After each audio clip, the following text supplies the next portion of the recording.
Hi students, welcome back to Bosco Campus Vision. This is the fourth lecture on Business Regulatory Framework. I am Reshmi, Assistant Professor, Department of Commerce, Don Bosco College, Kottayam. In the last class, we discussed about Municipal Public Law. In today's session, we are going to discuss Municipal Private Law. Municipal private law is concerned with the smooth running of a society and covers areas in everyday life such as work, business dealings, employment, education, etc.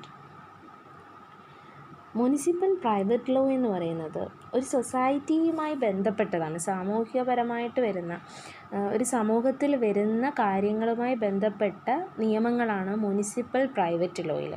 അതായത് day to day ലൈഫിൽ നടക്കുന്ന വർക്കുമായി ബന്ധപ്പെട്ട കാര്യങ്ങൾ, business ഡീലിങ്സുമായി ബന്ധപ്പെട്ടത്, employment, education, അങ്ങനെ day to day ലൈഫിൽ വരുന്ന കാര്യങ്ങളിൽ സ്മൂത്തായിട്ട് കൊണ്ടുപോകുവാനുള്ള നിയമവ്യവസ്ഥിതികളാണ് മുനിസിപ്പൽ പ്രൈവറ്റ് ലോയിൽ പറയുന്നത്. Municipal private law is concerned with the smooth running of A society and covers areas in everyday life such as work, business dealing, employment, education, etc. Examples of municipal private law are contract law, property law, family law, labor law, commercial law, etc. അപ്പം municipal private ലോയ്ക്ക് കുറച്ച് examples ആണ് ഇവിടെ കൊടുത്തിരിക്കുന്നത്. Law of contract, അതുപോലെ property law, then family law, ഡിവോഴ്സുമായി ബന്ധപ്പെട്ട കാര്യങ്ങളും കുടുംബപരമായിട്ടുള്ള തർക്കങ്ങളും വഴക്കുകളും അങ്ങനെയുള്ള കാര്യങ്ങളെല്ലാം വരുന്ന family law, then labour law, commercial law, ഇങ്ങനെയുള്ളതെല്ലാം മുനിസിപ്പൽ പ്രൈവറ്റ് ലോയിൽ വരുന്നതാണ്. ഇതെല്ലാം തന്നെ നമ്മുടെ ഡേ ടു ഡേ ലൈഫിൽ വരുന്ന സാമൂഹ്യപരമായിട്ടുള്ള ചുറ്റുപാടുകളിൽ ഡേ ടു ഡേ ലൈഫിൽ വരുന്ന കാര്യങ്ങളാണല്ലോ. ഇതെല്ലാം ഉൾപ്പെടുന്നതാണ് municipal private law. Municipal private ലോയിൽ തന്നെ 3 കാറ്റഗറീസ് ഉണ്ട്. പേഴ്സണൽ ലോ ഉണ്ട്. പേഴ്സണൽ ലോ എന്ന് പറയുമ്പോൾ it is a part of law that deals with law relating to marriage, divorce and succession. These laws are based on religion, ritual and customs.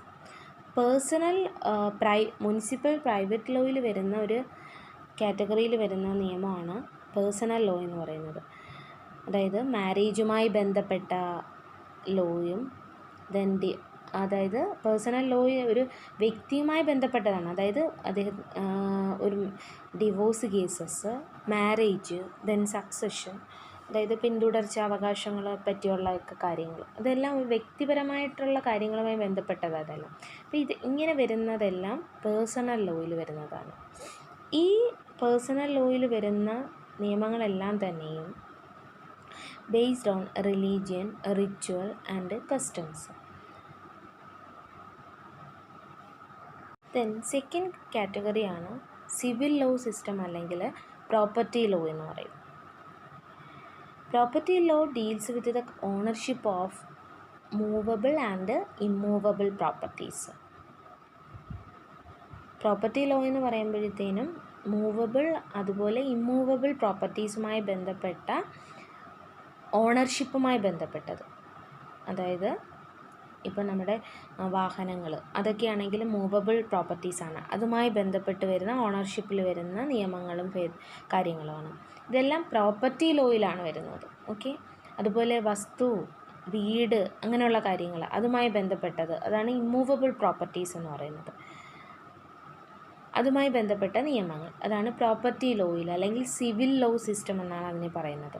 Property law deals with the ownership of movable and immovable properties. അതിന് examples ആണ് the transfer of property act 1882, then Sale of Goods Act 1930, etc.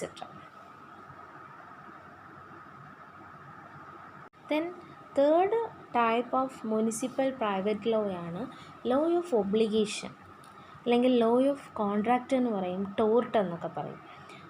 Law of contract എന്താണെന്നൊക്കെ നമ്മൾ detailed ആയിട്ട് തന്നെ second മൊഡ്യൂളിൽ നമ്മൾ പഠിക്കുന്നുണ്ട്. Law of obligation എന്ന് പറയുമ്പോൾ ഒരു വ്യക്തി കൊടുക്കുന്ന എഗ്രിമെൻറ്റിലും പ്രോമിസിലും ആ വ്യക്തി ചെയ്യേണ്ടതായിട്ടുള്ള ഒബ്ലിഗേഷൻസ് ഉണ്ട്, കടമകളുണ്ട്. അപ്പം അത് നിർവഹിക്കത്തക്ക രീതിയിൽ പ്രതിപാദിക്കുന്ന നിയമങ്ങളാണ് ലോ ഓഫ് ഒബ്ലിഗേഷൻ എന്ന് പറയുന്നത്. This branch of law pertain to an area where a person is required to do something because of his promise, contract or law. നിയമപരമായിട്ട് ഒരു വ്യക്തി ചെയ്യേണ്ടുന്ന കാര്യങ്ങളുണ്ടായിരിക്കാം. അതുപോലെ അദ്ദേഹം കൊടുത്തിരിക്കുന്ന പ്രോമിസിൽ കൂടി, കൊടുക്കുന്ന വാഗ്ദാനത്തിൽ കൂടി ഒരു വ്യക്തി ചെയ്യേണ്ടുന്ന കാര്യങ്ങളുണ്ട്. അതുപോലെ തന്നെ ഒരു കോൺട്രാക്റ്റിൽ 2 പേർ ചേർന്നതാണ് ഒരു കോൺട്രാക്റ്റ് എന്ന് പറയുന്നത്. ആ ഒരു കോൺട്രാക്റ്റിൽ രണ്ട് വ്യക്തികളും ചെയ്യേണ്ടുന്ന ഭാഗങ്ങളുണ്ട്. അപ്പം അതിലൊരു വ്യക്തി ചെയ്യാതിരിക്കുകയാണെങ്കിൽ ആ വ്യക്തിയെ കൊണ്ട് അദ്ദേഹത്തിൻ്റെ പാർട്ട് ചെയ്യിപ്പിക്കുവാനുള്ള നിയമവശങ്ങൾ അതെല്ലാം ചേർന്നതാണ് ലോ ഓഫ് ഒബ്ലിഗേഷൻ എന്ന് പറയുന്നത്. It puts an obligation on the person to perform certain actions which generally arise as a consequence of an enforceable promise or agreement. If someone violates his promise, that promise may be enforced in a court of law. ഏതെങ്കിലും ഒരു വ്യക്തിയെ ആ വ്യക്തിയുടെ promise violate ചെയ്യുകയാണെങ്കിൽ നിയമത്തിൽ കൂടി, കോടതിയുടെ നിയമം വഴി അദ്ദേഹത്തിനെ കൊണ്ട് അത് എൻഫോഴ്സ് ചെയ്യിക്കാനായിട്ട് സാധിക്കുന്നതാണ്. ഇങ്ങനെയുള്ള കാര്യങ്ങളെല്ലാം ഉൾപ്പെടുന്നതാണ് ലോ ഓഫ് ഒബ്ലിഗേഷൻ. അപ്പോൾ നമ്മൾ ക്ലാസിഫിക്കേഷൻ ഓഫ് ലോയെ കുറിച്ചിട്ടാണ് നമ്മൾ കഴിഞ്ഞ 2 ക്ലാസ്സുകളിലുമായിട്ട് ഡിസ്കസ് ചെയ്തിരുന്നത്. ലോ 2 തരത്തിലാണ്. ഇൻ്റർനാഷണൽ ലോ ഉണ്ട്, മുനിസിപ്പൽ ലോ ഉണ്ട്.